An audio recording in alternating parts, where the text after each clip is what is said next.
В селе Кызылбулак новый мост построили всем селом. Работали по старинной традиции Ашара, когда каждый вносит свой вклад в общее дело. Сооружение обеспечит безопасный переход через реку, особенно в сезон паводков. Теперь путь до школы, детского сада, ФАПа и других объектов стал короче и безопаснее.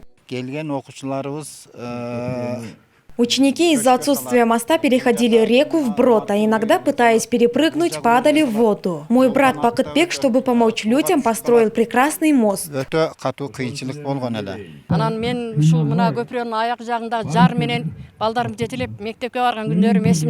Раньше в конце переправы был обрыв, и я водила детей в школу, держась за руки. Теперь же дождь не станет помехой, можно спокойно перейти на другой берег. Мост выдерживает и легковые, и грузовые машины. Для тех, кто едет на заготовку сена, это тоже весьма удобно. Мы очень рады. Год назад в июле сильный сель унес прежний мост. С тех пор жителям приходилось добираться на другую сторону сложными обходными путями. Новый объект построен из прочных материалов. На его строительство были выделены 1 300 000 сомов. Из них 300 000 выделили из местного бюджета. Остальное внес Бакытбек Джумеков. Он отметил, что рад помочь землякам и вложить средства в родное село, где прошло его детство.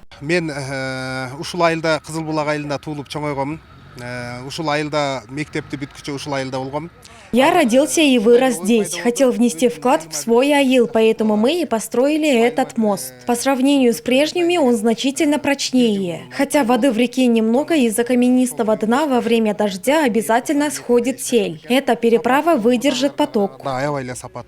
Длина моста 6 метров, высота 5. Он рассчитан на нагрузку до 50 тонн. Толщина каждой бетонной плиты 30 сантиметров. Для 400 жителей села это событие стало долгожданным.